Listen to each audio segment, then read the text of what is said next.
Welcome back to the Outside the Box podcast. We're back for season 2. This is episode 1. James, how are you doing? Good, great. Mm-hmm. Good summer. Good summer football. Good summer football. Kind of heartbreaking summer football, you might say, if you were an England fan, which you are. We've got a bit of a new setup going on here. We've obviously got this was James's idea, putting the headphones on a football. My mind was blown. I've been reeling ever since, but so we've got a bit of a new studio here, sort of a different layout. Got a lovely plant over here. It's not real, is it? Well, who's to say? Who's to say whether it's real or not? We'll leave that up for you viewers to decide. We've got the England flag. Could you tell us a little bit about where you got these? And Steve Bill, Stan, who he is? And I don't know, where did I get the England? I think I might have got it from a under 21 game at Molyneux, maybe, ages ago. And then the wool scarf, 22, 23, I think it says on there. I think that's what came with the season ticket. Yeah. And Steve Bill, he's your top ever scorer, wasn't he? Yeah, I think he's our top scorer of all time. I should know that. I think he is. And obviously, I sit in Steve Ball stand, so. Big season ticket holder over here. We're back for season 2. This is episode 1. I have a lot of football going on today. I have a lot of football all week, really, with the Champions League in its new format. We've had Champions League games on Thursday nights for the first ever time. Certainly in our lifetimes anyway. What have you made of the action so far in Premier League and Champions League? Yeah, I think it's been a good start to the season. I think Premier League, things have kind of gone as expected so far, probably, I think, for most teams. But obviously we're only 4 games in, aren't we? So it's hard to make a real, assumption off that. But we'll try and break it down today. We'll try and pick the bones of what's happened so far. Yeah, thinking outside the box at all times. Maybe thinking about talking about the Champions League format. I think whether it's a good thing or not. Well, I mean, it now is actually the Champions League, so at least that's the name of it. But I'm not. Do we want to touch on that? Do we want to talk about it? Well, I mean, we might as well go over it. So what do you think about it? So, if anyone doesn't know what it is, it's basically 36 teams now instead of 32. So they've added 4 teams. So, like before, I think it was 8 groups. Now it's just a league of 36 teams. So they've added 4 teams, obviously. Yeah. And each team plays 8 games, whereas before they played 6. Mm-hmm. So it's 4 home, 4 away against 8 different teams. 8 different teams. Yeah. Whereas before you'd play the same team twice. Yeah. So I think in that sense it's good because no one wants to see. For example, Bayern won 9-2, didn't they? No one wants to see the reverse fixture of a game that's 9-2. That's not one-sided. It's nice to watch once, but we're going to see it again. It's just a bit boring. We'd rather teams play a different team. So I do like it for that. Obviously, it means more games. There's a couple more games. Yeah, at least it depends on where you finish. So I think it's first to 8th go through automatically. That's straight to the last 16, and then I think it's 8th to 24th. I believe go into a playoff. And those 8 teams that come out of the 8 to 24, playoff game, and they go through to the next round. They go through and play those 8 top teams. Well, I think is it? No, I think it is. Yeah, it's 8 to 24, so it's those 16 teams that finish behind them. Yeah, I wasn't sure if it was like 8 to 16 play each other into another game. No, 8 to 24. Yeah. So it's like 8 different playoff games. So I suppose it gives more chance of more teams getting through.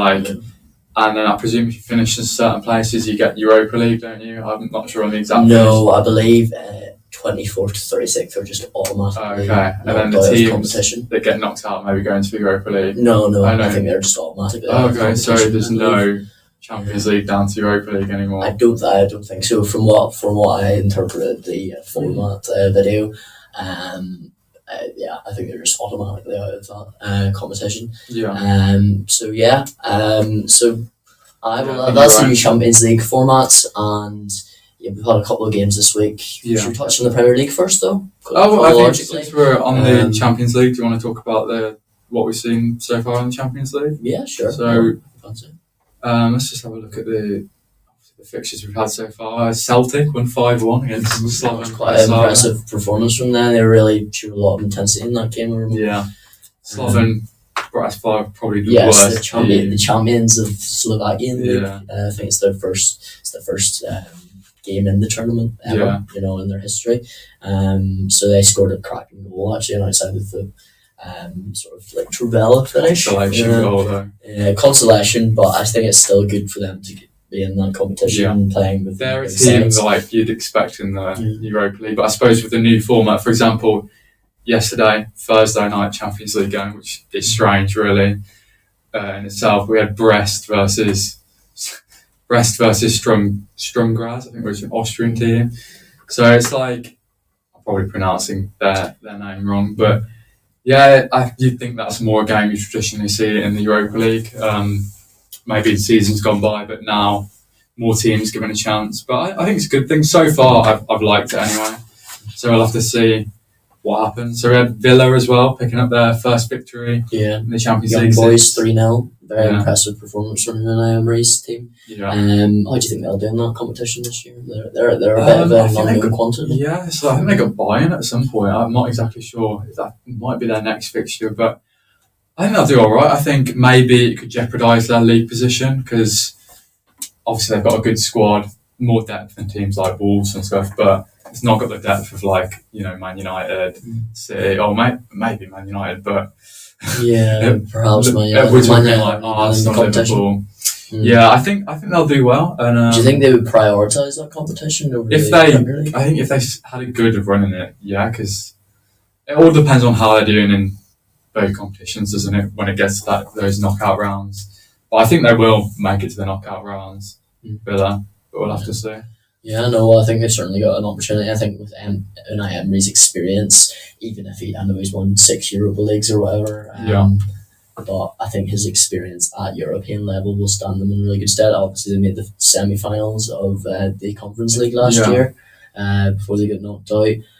But I think that sort of experience as well obviously will benefit. Champions League is a huge step up from that, though, isn't it?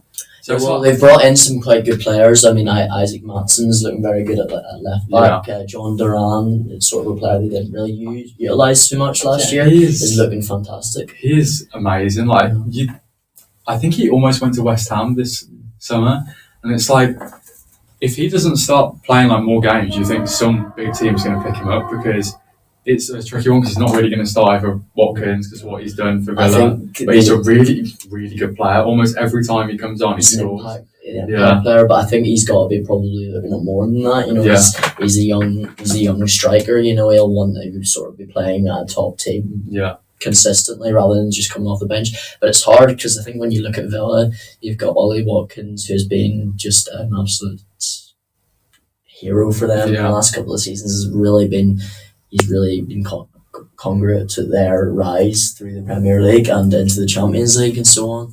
And I think he's a really important player for Unai Emery with that pressing and that he's a pest up front and just the way he runs in behind, the way he times his runs, the way he's in the box, always at the right spaces. He's maybe not the most clinical striker. Maybe Duran, you would say, has got a better conversion rate. Certainly this season. I mean, look at that finish in the semi-final of the Euros. His finishing usually is. I think it's improved quite a lot, but I would say probably Duran maybe has a better strike rate in terms of sort of shots to goals ratio. But yeah, I think Villa they should. I think Villa's best player though this season so far in the 4 games has been Morgan Rogers. He looks like an absolute beast. He's not got any goals or assists, but he's 22, and if you watch him, he's just turning. That first game against Arsenal, he was really good as well. I think he sort of bounced off Declan Rice and then took it round Thomas Partey and sort of the same movement. He's reminded me a bit of Bellingham, the way he's playing. No, I definitely agree with that. About the other sort of English sides in that competition, see Liverpool come from behind to win quite comfortably. City actually drew their game to Inter Milan. That was quite a surprise. But what about Matteo Darmian in that game? The back heel, did you? Oh yeah, I did see that. Yeah. So he's through on goal last couple of minutes of the game at the Etihad. Former Champions League winners Manchester City. and he just decides to backheel it to try and find a teammate. I don't know what. Bro's just not backing himself, is he? No, he wasn't. I remember him in Man United. He wasn't a very good finisher there either. So I'm not really too surprised that he didn't. He lacked a bit of confidence in front of goal because it's not his game. But what a chance that missed. But City missed a lot of chances there as well. Is that a concern for them? Not putting away a side like Inter at home. I think it's just maybe a bit of a blip for City. I think Inter was solid at the back, weren't they? Yeah. It's not great from City, especially at home as well. You back them to win at home, especially, but I don't think it's too worrying just yet. Yeah. But fair play to Inter getting a point there. A couple of other notable games. You've seen PSG winning last minute of the game against Girona. That's absolute terrible blunder from the goalkeeper. But Girona's first game in the Champions League, not a bad performance that they put in. You get other things like Real Madrid, Real Madrid come out. I think they came from behind in that game, did they? Or they were 1-1 at one point, yeah. And then stage. It looked like it was maybe getting away from them, but then Rudiger scored that equaliser. And once again, they find a way in the Champions League. And then Endrick with that long range strike, he's proven a very big impact stuff for them. He's done that a couple of times in the league this season. The guy is 18, just turned 18. He's getting married. To a 23-year-old. We won't speak on this, but that's a bit strange going on there. I think she knew him before he was 18. But she secured the bag, nevertheless. Well, yeah. But anyway, he's living life. He's married. He's scoring for Real Madrid. He's getting plenty of minutes. He's a tidy little footballer. He's a tidy footballer as well. And they just have talent coming from every single part of that side. Bellingham's back now as well from injury. And talking about sort of young English talents, we saw Jamie Bino-Gittens for Borussia Dortmund. He scored a double. Yeah. Which won them the game later on in Belgium. He's going a bit under the radar.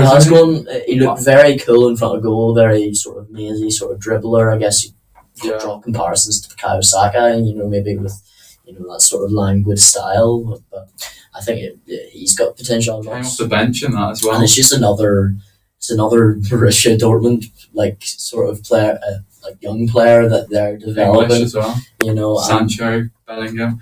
To be fair, I'd say he's reminding me a lot of Sancho. Obviously, when Sancho was at Dortmund, I think maybe there was more hype, and I think the reason maybe you're not seeing that of him is because of what's happened with Sancho. Sancho's stock's kind of fallen because he hasn't done that well in the Premier League. Yeah, maybe what they thought, but people kind of not putting too much hope on the Bundesliga just yet. But obviously, you've seen with Bellingham, it can work out. Yeah. And he's only 20 years old, and he's 2 goals in the Bundesliga as well so far in 3 games. So he's doing quite well. That's good. Yeah, another Atletico Madrid's last minute winner against RB Leipzig. Simeone run down the touchline. Nothing's changed there. And then Arsenal got a point away from home against Atalanta. A fantastic double save by David Raya. He's really proved his worth this season, hasn't he? Yeah, I think Arsenal just couldn't break them down though, could they? And it was just, they do seem to lack something in the Champions League so far. I think it's sort of, for me, they're always so good defensively. Like the structure that Arteta has them set up, and you've got that really sort of rugged back four. It reminds me of Chelsea back fours in years gone by, where it's just 4 sort of big, imposing defenders, and they are all structured really well. They understand each other's games, and they're just dominant over the opposition. Especially now it's Timber. You've got Raya behind them as well. Yeah, especially now it's Timber there as well instead of Zinchenko. I think Zinchenko's a good player, but I don't think he's quite that. It's not the defensive. I want to say he's not that title challenging level. Obviously, he's played at that level and he's won it with City. But I think when you look at that defence, I think he's the one that if I'm a winger, I think, or if I'm a manager, I'm going try and get him behind Zinchenko. He's weak. He's good on the ball, but weaker than the rest of them. It's maybe like the problem with the modern fullback, where you're fantastic going forward, so comfortable on the ball, and you could play anywhere across the pitch. but you've maybe got that sort of because you're so like tuned into your attacking sort of movements and spaces that you perhaps sort of free. I mean, you say Trent Alexander-Arnold, who's been pulled up on it sometimes, where maybe he gets caught out of position and stuff like that because he's more maybe focused on his tagging. Yeah. But in terms of Arsenal, I think having that sort of strong base is really, really important. But I do get your point about the striker. I think someone like John Duran, if he's not getting minutes for Villa, enough minutes, like games starts, I wouldn't. If I was Miguel Arteta, I'd be having a look at John Duran there, or just some striker, because obviously they're looking at Ivan Toney and they've been looking at other targets as well, but they've decided to sort of focus on got Miguel Moreno in, didn't they? To bolster up the midfield. But what do you think in terms of do you think they stick with Jesus and Havertz, and do you think that'll be enough for them, or do you think I think it is, if it's nitpicking, isn't it? I think because obviously they did amazing last season, could have won the league, maybe if City weren't just absolute titans they are. But that's the thing for me. You can say nitpicking, but at its highest level, you need to have all elements of the machine running smoothly. And for me, their attack, I think they missed Martin Odegaard. I think his injury has been it'll be a massive thing for them. In the next couple of weeks, and they really need to manage it. I will say, like, you're absolutely right about that defence. Like, it is old school in a way. As much as all those players in that team are really good technically, you look at the team, you've got Gabriel, Saliba, Ben White, Timber, Havertz, Partey, Rice, all really physical players, aren't they? Yeah. They're good technically, but they're really physical. And then you've got like pace on the wing with Saka and Martinelli. But I think obviously that is the one area you've got to look for sometimes. They don't score, they don't blow big teams away, do they really? No, they tend to win 1-2-0 maybe. And I think the way they have a lack of a number 9 in terms of, you look at Jesus, he's sort of like, he comes to the ball, he doesn't run in behind, he's not like a penalty box striker like maybe an Ollie Watkins is, or maybe John Duran is, or so on and so forth. They've sort of got either him or Havertz. I think they favour Havertz maybe, sort of dropping into that space, and in many ways that helps them because that gives more space to players like Saka and Martinelli, although Martinelli's misfiring, which I think is another problem for them. I think they need to get him or Trossard, or both of them ideally, firing and on that left hand side. They've got goals in that side, it's just whether they've got that one guy, that reliable finisher in the box. But well, I think the defence definitely gives them a springboard for that. It's just they need to try and find those ways to sit play without a striker. That's what Arteta's. But talking about, so that's sort of a roundup of the Champions League. We have Barcelona as well. Barcelona. They lost to Monaco last night on Thursday. Yamal got the goal, but then they got a red card very early on. I think it was the 10th minute or something, 13th minute, something silly like that. Eric Garcia maybe. Yamal scored again, didn't he? He scored a long range shot.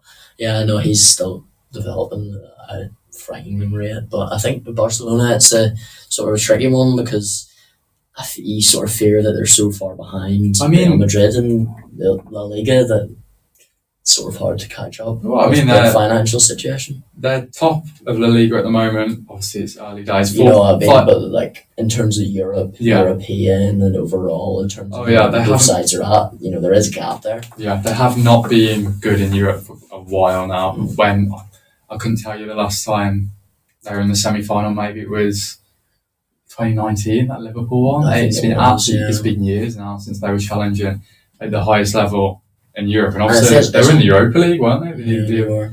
It's hard for a team in such financial sort of trouble to sort of maintain that level at European. And in the Spanish league, I don't think they'll have much issue because I think they still have better resources than most of the sides in that league. But I think when it comes to European level, it's just a different. I do think maybe it was a bit of a blip though, getting a red card 10th minute. It's always going to be a struggle from there, isn't it? Maybe a bit of inexperience. They've got a lot of young players on that team. Yamal, 17, 17, yeah, 17. Pedri, Garcia. Got I can't say I know much about him, but Pau Cabrasi, 17 years old. He's played all 5 games in La Liga so far. So that's the thing, Barcelona have always got good talent coming through. It's whether they can mix that with experience Yeah. and just facilities and know-hows and stuff like that to compete with sides like Real Madrid and Manchester City who have that abundance. Should we talk about this weekend's Premier League fixtures? So we sit in this table in sort of a similar position that we sort of left off with sort of Man City top, and then you've got Liverpool. You're currently winning 1-0. Yeah, 2-0. 2-0. 2-0, is it now? No, yeah. Diaz with both the goals. So Arne Slot's Liverpool are starting very well. So what have you made of the start to the Premier League so far? You know, sort of some immediate ideas on sort of challenges for top 4, who wins the league. You got the main storyline, which is Arsenal and City. You know, can Arsenal finally, get one over on Manchester City and win that Premier League title that they've been building for many years now? I mean, I think City have been good. I don't think they've been incredible yet. I mean, they had that draw to Inter, like we talked about.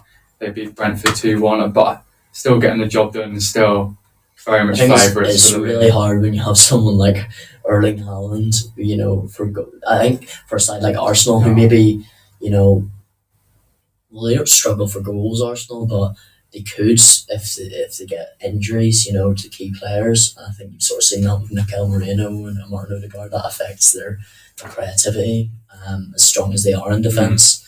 And it's just whether they have the same firepower to keep up with Man City. I would doubt if they do, to be honest. And I sort of predict that I'll let you know an early prediction on my predictions, which we're going to do later in the show, is I think Man City will just have them again this season, because I think it's kind of like Liverpool, where they sort of have season after season of trying to sort of keep up with City, and at some point something's got to give. So I think it's either this year, or I don't really know where they go if they don't get it done this year, but I don't think they will. Yeah, I think the story of the season so far probably has been Haaland, as much as it's inevitable and not surprising. He's done it. 9 goals in 4 games.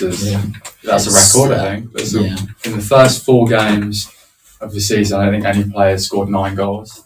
So it's just outrageous, isn't it, really? The one team I'd say so far I've been most disappointed with would be Tottenham, because they drew to Leicester in there. Yeah, well, they had a very good result. They had a very good result against Everton, but I think everyone has sort of been beating Everton. Have had an awful start to the season. But Tottenham, I think they just look really. I mean, if you watch that Newcastle game, they had so many chances and they create so much, but I think they just have a problem with finishing their chances. They're kind of like United in that way, and then they're also kind of like United because there's so many holes between midfield and defence, and there's so many gaps, and they're so open. So that's obviously going to come back to bite you. You talk about that structure that a team like Arsenal or even Liverpool with Arne Slot have. Compared to sides like Tottenham and Manchester United. And that's the difference, really. I mean, obviously, Man City, we can talk about their structure all day long, but I think it is that just consistent structure of, and I think that's where those teams lack. In terms of the relegation battle, though, a lot of sort of comments have been made sort of about, we all think that it's going to be the sort of same 3 that's go down that came up, kind of like last season. Would you sort of agree with that?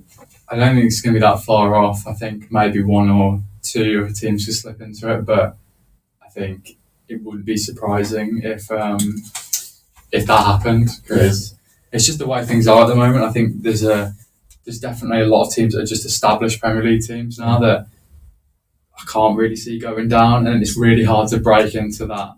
It almost seems like there's a gap sort of forming, like, between the Championship and the Premier League more than say maybe season before, and that's natural, because I think the money that you get in the Premier League last few seasons, I mean, it's been like that, especially with Burnley going up and then down and teams like that. I would have to say I think the only one that I could see getting dragged in there is Everton, really, apart from those 3 promoted sides. I think they started quite early, but I do sort of wonder how much patience they'll have with Dyche, because because whilst he's sort of been given sort of a rough sort of job to do, there is expectations. And the fans, from what I've heard, the fans always like, they don't want Dyche. Well, that's hard to say. I think some fans would back him because they know what he's done in the past in the Premier League, keeping Burnley up, keeping Everton up. But well, he's kept them up. Is that 2 seasons now? Yeah, I think Everton fans can only. They just want to get to next season, don't they, with a new stadium. Yeah. Realistically, I think depending on what happens, if they just stay out, I think maybe they do move on from Dyche. Yeah. I don't know, but you don't really know what's good. But they're going to struggle financially with this new stadium, and you sort of wonder how many years can they keep sort of escaping this relegation battle. I think they have so far, because I think the quality that's been coming up hasn't maybe been the same as in previous years. So therefore, they've been able to survive with the skin of their teeth. You just wonder whether they can keep doing that, because I can't see their financial situation changing anytime soon. With a new stadium. I do think they'll just be alright there. I think it's not like they've been battered every game. So, I mean, they've lost 4-0 to Spurs, but only lost 3-2 to Villa. The real thing is the fact they've been 2-0 up in 2 games and lost 3-2 in both of those games. Yeah, especially the Bournemouth one, 87th minute, 2-0 up, and they go to lose 3-2. It's got wrenching early on in the season, because I think you're trying to get some points on the board and build some momentum, and have things like that happening. Where you think you're gonna, we're gonna get some points on the board, we're gonna get some forward momentum going. It just disappears. Just with it. At least there's a bit of hope, I'd say. I mean, it's not like they get. The way they played against Villa last week. They were really, really good. Yeah. And I think, Villa obviously came through in that game and came back and won that. But it took a hell of a strike from John Duran to win Villa that game. And I mean, Everton had chances. I mean, you saw Dominic Calvert-Lewin, he went through not once but twice, hit the bar on one occasion, he turned into a Villa defender on another, so yeah, I'm not sure whether they will stay up or not, because it just seems like everything's going wrong for them at the minute. But you also sort of look at some of the performances. But against Bournemouth, they were the best team by a mile for about 84 minutes. And then against Villa, where they were probably, certainly punching the same level as Villa, and then they sort of just fall off. But that was their sort of Premier League roundup. We've got a couple of games going on today. Obviously, United travelled to Crystal Palace. Chelsea have beaten. We've got games going on as we speak. As we speak, I think there's a Brent.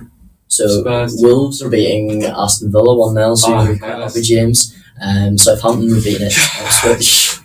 Everton are beating Leicester, so you've sort of got the 2 sort of relegate. If you look at those sort of 4 teams, you would imagine are sort of the relegation candidates are playing together. Who scored for Wolves? Can we get a live? I'm going to say Kuna. It's Kuna. Yeah. I'm worried that you've seen that. I did not see that. I don't think I believe you there. But he's our only good player. No, he's had a very good start to the season, to be fair. But earlier results saw Chelsea beat West Ham 3-0. That's another team, James. West Ham, the transfer window they had on paper was fantastic.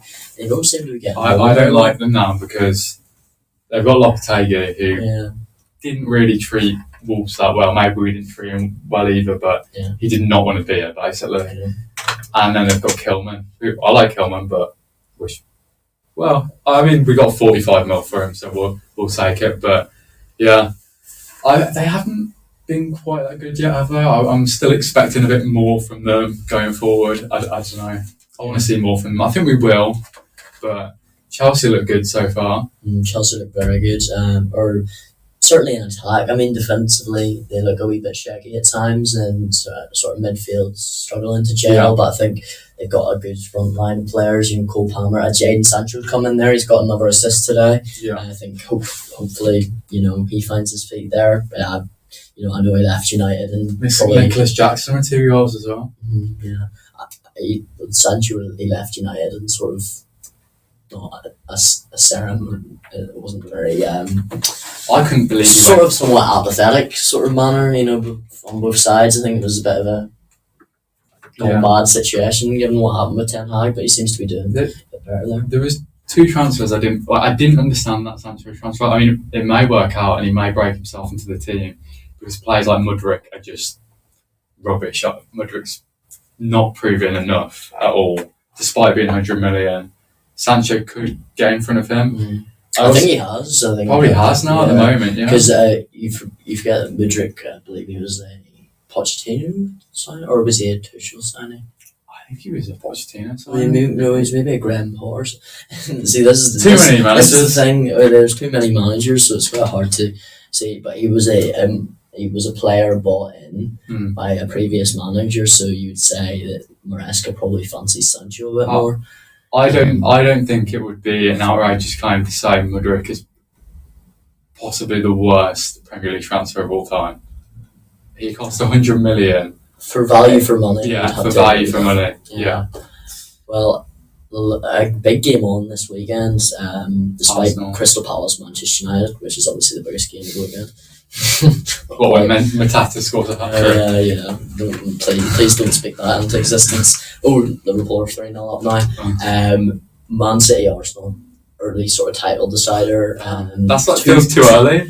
It does seem too early, but at the same time, they'll rate both these sides sort of go with picking up points. You know, that level. Big confidence boost to whoever wins this. Or do you think what are your predictions for that game? I think Arsenal just won't want to lose. Do you know what I mean? It might be quite similar to the game. I think both teams probably don't want to lose this early on. Yeah. There's no, like before, I think the game's been, obviously you play each other twice, but the games later in the season, you know, you can see a path to the title, can't you? You know, we need to win, we need to do this, do that. But this early on, I think both teams maybe play it slightly safe. And I think if you're Man City, you've probably got more, you've probably got the incentive to go.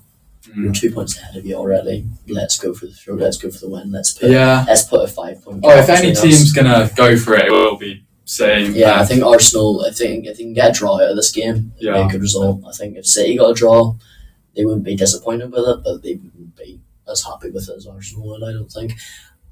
Predictions though. I'm gonna go 1-1. 1-1. 1-1. Yeah. I'm gonna go 2-1 Manchester City. 2-1. Yeah. No, I sort of feel the way Haaland is performing right now. I can't see anyone. I mean, City obviously have De Bruyne injured now.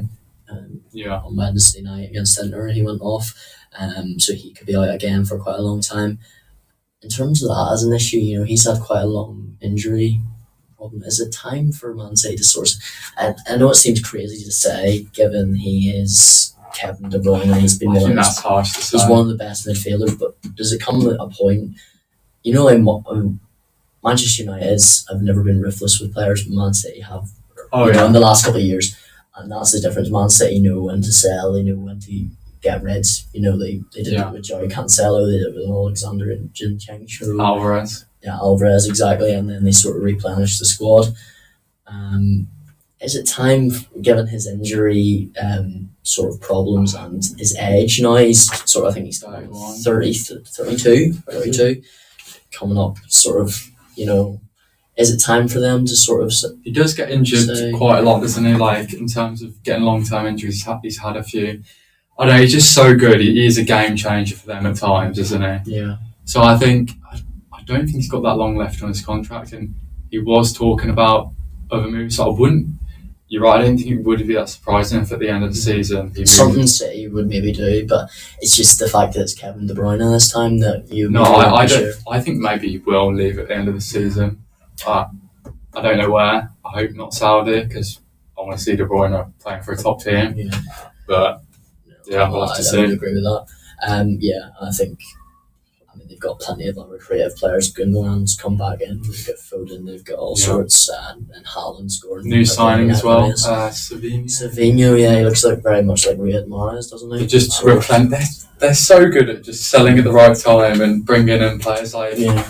I mean, he's from the Brazilian league, so the scouting. Julian Alvarez, 90 million to get for your, obviously, I want to say second striker. He was playing most of their games last season, but I don't think they're necessarily going to be 90 million worse off without him, are they? Like, it's a great profit, great transfer for City. So yeah, should we move on to our Premier League our predictions? overall predictions? So for the Premier League, I've got for winners is Man City. So I think surprise package Brentford. I think Brentford are going to have a really good season. They seem to have a very settled side, even with Ivan Toney leaving. It seems just like Thomas Frank is just. Wisser. I've always said he's a good player. Wisser is, and I've always said, Walsh and Burmo as well. He's been quite big for them, and they've just got a very sort of solid team. Where do you think that? I suppose you're saying a minute. Where have you got them finishing? Ninth. Finishing, okay. My bold prediction, given their transfer activity, West Ham will finish in the bottom half for me. That is quite a bold prediction, and I think that you might be right. Yeah, and then young player of the year, Haaland and Cole Palmer, respectively. Yeah. Which I don't think is too far off. I think that's a pretty safe prediction. Yeah. But, touch on the West Ham one just for a minute. I think West Ham 11. People say, that's not that bold. It's West Ham, but where did they finish last season? Probably. I think it was 9th last season. Yeah, 9th or 10th, I think it was. But you think they got rid of the way the narrative was is they were unhappy with Moyes, or a lot of the fans were. Apparently the club was as well. Moved him on, and then they invested money, didn't they? They want to maybe make them into a more expansive team to try and get up that table, but. That's Lopetegui. Lopetegui, is he the right man for the players they have? You look at players like Kudos and what else do they have up there? Well, they brought in Phil Crook. I suppose that is probably more of a Lopetegui sort of signing. Edson Alvarez, Wan-Bissaka, they've got all sorts. They've got real quality there. So you think they would have. Wan-Bissaka? Yeah. I do remember that transfer. I completely forgot he went to there. Yeah. Yeah, they obviously lost Ward-Prowse, didn't they? But I think that's another one. They're just trying to move on to maybe a different style of play. What are your predictions then for them? So I got City winning as well. Did you say what was your Champions League winner? Did you have your Champions League winner? I didn't know. I can tell you that now. It's going to be Real Madrid again. Real Madrid again. I've gone to Liverpool for the Champions League. Just something about them. Yeah, I think. I wouldn't be surprised if obviously Real Madrid win it. I was thinking them as well, but I was thinking I thought I'd go to Liverpool. I think under Arnie's start, I think they've got something maybe in knockout games. I mean, we'll have to see, won't we? But I think Liverpool surprise package. I went with a player. I went with Nicholas Jackson. I think. Oh, my laptop's gone. But I think I said my bold prediction was Nicholas Jackson to get 20 goals this season, which I don't know how many he got last season, but I don't think people think he's as good as he actually is. I mean, I don't think he's amazing, but people don't very rate him good system player. Yeah. I think. I think despite his problems in front of goal, he is good in that Chelsea system. Yeah. Did you have anything else for your bold prediction? Yeah, I had Spurs to finish 8th and Ange to get sacked. So you know what? I don't actually, as much as I think Ange is a great manager. That's not. I don't think that's beyond the realms of possibility, really. But yeah, do you have any other young player? 8th. I think, like you said, I don't think it's out of the realms of possibility, and whether they'd sack him if they finish 8th, I'm not sure. But obviously, I think it depends on what the fans' kind of feeling to the whole situation is. But yeah, young player of the season. I'm not sure about young player, but I think Haaland, the way he started, if he keeps that up, obviously he's going to have a record-breaking goal season.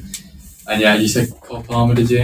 I said Cole Palmer. Yeah, I think I can agree with that. He's 22 and he looks like Chelsea's best player, and if they do well, then looks like one of the best players in the league, isn't players in the league. Yeah, one of the best in Europe actually. At the minute. Moving on, PL predictions number 1 to 20. 20, yeah. Would you like me to go first? Yeah, you can just. That's okay. I'll go first. Number 1, Manchester City. Yeah. Again, I just think they're going to have too much. Arsenal, number 2. Arne Slot's Liverpool number 3, Aston Villa 4th. I think they've still got enough firepower to finish above those other sides competing. Newcastle 5th. I know it's quite sort of controversial given maybe they haven't performed very well so far this season, but I think they've got Tonali back in. I think Eddie Howe's got them, sort of quite a settled side there. Didn't really do very well in the transfer window, but I think like other sides aren't maybe going to perform to the level necessary. Spurs are going to be 6th for me. I don't think they're going to do quite as badly as you think they're going to do. No. United 7th. I just don't see. I don't currently see them an improvement from last season. Even against in the Southampton game, I mean, it was an important win for us, and good to get some points on the board. But I don't see much of a difference between what was happening last year. We still got massive gaping holes in midfield and the structure. Yeah. A structure which was actually working quite well when we had Mason Mount and Bruno Fernandes in that sort of front 2 pressing system, and then they sort of drop back and then like compacts. It's like a box midfield basically. That was an interesting innovation, but I just don't know whether they can keep that going. With Mount's injury record, and I just don't. It depends when all the players come back in, but I just don't see. What do you think of the signings like Xerxes? Xerxes needs time. Yeah. He needs time to bed in. I think as soon as Hoyland comes back, I would put him back in the starting side and sort of use Xerxes more in the sort of Europa League Cup sort of. At least you've got another striker you can use. That's always a good thing. That's something we didn't really have last year. We had to play Rashford up there. He's not really that comfortable. Hopefully, if he comes back in some form, we could go for a run in the Europa League and the League Cup as well. He scored a couple of goals recently, and Garnacho's been getting amongst it as well. So, hopefully they can rise up the table, but I don't really see it personally. Chelsea at 8th. I'm given today's result, which is quite a shock. I think them beating West Ham 3-0 at West Ham. 8. You got them in 8. I've got them in 8th. Right. Yeah. No, I've got Brentford in 9th. I've just got a really, really good feeling about Brentford. They just seem, even though they've lost Ivan Toney, they just seem really settled in their system. And Vissa and Burma seem to be replacing those goals. Brighton in amongst 10th. I quite like the new manager. He seems just like an absolute football brainiac. He's just like another 31 years old. 31 years old. Yeah, he's just an absolute nut. Where do they find these guys? Yeah, the scouting system is absolutely insane. Yeah, and Tony Bloom has done a great job in running that club from the top, and he's appointed us there. 11th have gone Fulham. I quite like the look of Fulham this year. They sort of have a nice attacking blend with Pereira. And Adama's been starting. He gives them that sort of something that and he's actually getting into the box, which you never seem to do for Wolves. They've got Jimenez, they've got Muniz, they've got options up there, and seem to have a fairly settled backline with Bruno at the end goal. I've gone West Ham at 12th. Yeah, I think they're going to fail to inspire. I've got Forest in the 13th. They've had a good start to the season, but I don't really think they have. They're good on the counter attack. That's how they beat Liverpool. I mean, that Gibbs White is good at charging with the ball on the counter attack. You've got Alanga, Hudson-Odoi either side. I don't think they have the quality though to finish. I don't have the quality, but they are very good on the counter attack, and that's why I think they can. When they're under pressure, they can actually shock some of the big teams. Well, I think that them finishing 13th would be a good season because that's an improvement on past seasons. Crystal Palace 14th. I thought they were going to do better but I think this season, I don't know. Yeah, they had a really good end to last season. They haven't impressed me much, really. I think losing Lise was probably a big thing for them. But Eze still playing at a fantastic level. Bournemouth 15th, which seems quite harsh given their sort of impressive sort of performance start to the season. But I just think we maybe going to losing Solanke. I think will affect them quite a bit. Wolves in at 16th. I worry for Wolves, like genuinely. I don't know about you, obviously. As a I do worry for us, but then again, I do think we'll be just about okay. Cause we've still got good players in that squad. Kuna obviously scored for us today. He's so important for us. Now we've actually got. Last season we had Kuna and we didn't really have a striker, like an actual striker, because Kuna's not really a striker. Yeah. Now he's got Strand Larson, he can play after. He's quite a big target man. He's been impressive. Like, he hasn't scored any goals for you so far, but I think as soon as he gets into it, if he can start hitting the back of the net with more regularity. He's got one goal, I think. No, but like, you know what I mean. Like, you need more than one goal. Yeah. When you have players like sometimes it's enough for Wolves. Yeah, well, sometimes if you're strong enough at the back, but I think with players like Cunha and stuff like that who can get goals as well, I think if he starts scoring, he's certainly got enough else. I think our main game issue, for Wolves, traditionally it seemed to be our attack that was failing, but now it seems to be more our defence, like finding the correct balance, because we went with Mosquera and Totti in the first couple games of the season, but now we've reverted back to Dawson, I think, just for that more experience, because obviously we lost Kilman, but we haven't really replaced him. So I did think we would have signed I think we did sign a centre-back, but a young one. I thought we would have replaced him properly, but yeah, Mosquera's been pretty good. Like, I wouldn't say he's let the world alight, but you can see there's potential there. So yeah, maybe playing next to Dawson, he can be decent. I've got Leicester in 17th. Yeah. So I've got them just about staying up. I think they've got, I don't know, I have a somewhat strangely good feeling about them for some reason. I think Jamie Vardy coming back in, he's already scored twice. Yeah.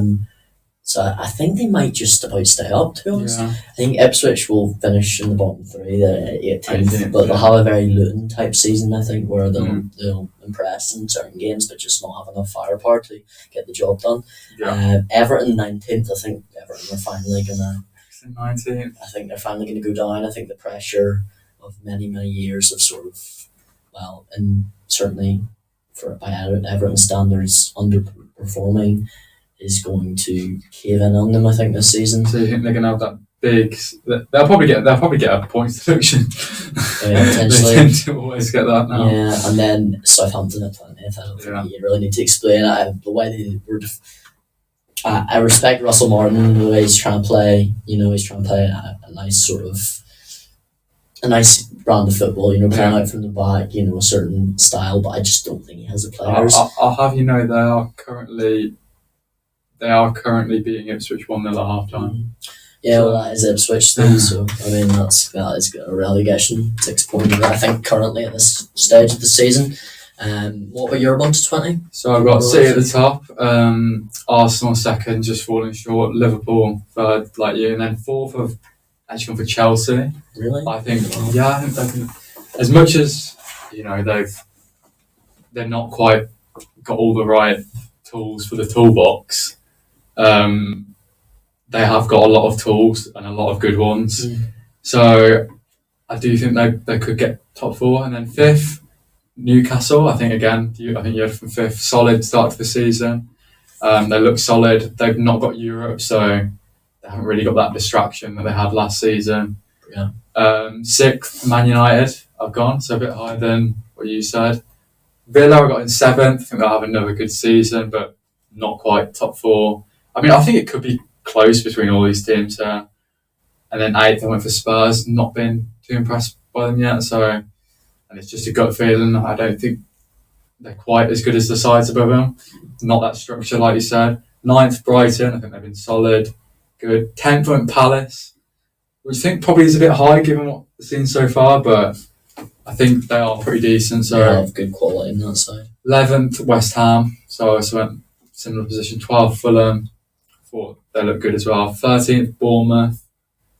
14th, went Wolves. So just a bit higher. And then 15th, Forest 15th, and then Brentford 16th, and then Everton just surviving on 17th. And then I've got the same three that came up going down. So Leicester, Ipswich, Southampton. That's fair. I mean, I very easily could have done the same thing. Yeah. I just sort of feel like with Everton, I don't know. I think Leicester have the biggest chance of staying out of those. But yeah, well, I think it's between Leicester and Ipswich. I think most people can agree that Southampton are just, you just have to say they're doomed, really. Yeah. But yeah, no, I would definitely agree that that's it's a likely possibility that all three of those sides go down.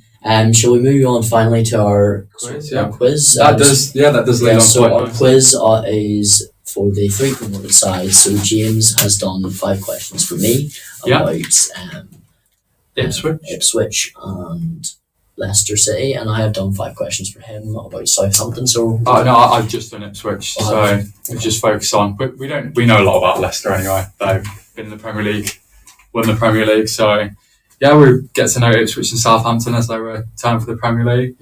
So your first question is, what was Russell Martin's first managerial post? I think he managed Swansea, but I doubt it was his first one. I don't know much about him, to be honest. Like his first job in management, you mean? Can't be Swansea. You can't get this. I have no idea who he played for or anything, so I'm just going to say Swansea. He did manage Swansea, but it wasn't his first club. His first club was MK Dons. Yeah, that does ring a bell now, yeah. Yeah. He's not very old though, is he? He's probably No, like he's 40. I think he's 38. Yeah, very young manager. Very young manager. Not quite as young as Brighton's manager, but... What Italian club did Shea Adams join after his Southampton exit? Che Adams has gone to Italy. I did not know that. I want to say like Como, but I don't, because they just seem to sign everyone. Como. No, it was Torino. It was an Fair interesting play, signing. How many goals to the nearest 10? So 10, 20, that sort of thing. Did Southampton legend Matt Letizia score? So I know that. Since? Actually, no. I think he might have got like 99 in the Premier League. Are we doing just Premier League here? No, we're doing All time overall. for Southampton. So I don't know if all of that was. I don't know if he played in the other divisions as well. I think he probably did.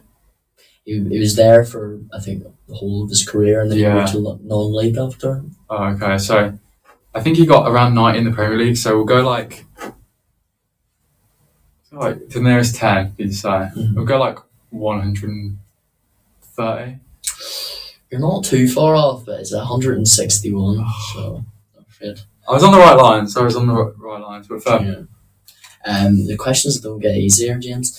Who was Southampton's manager upon their return to the Premier League in 2012?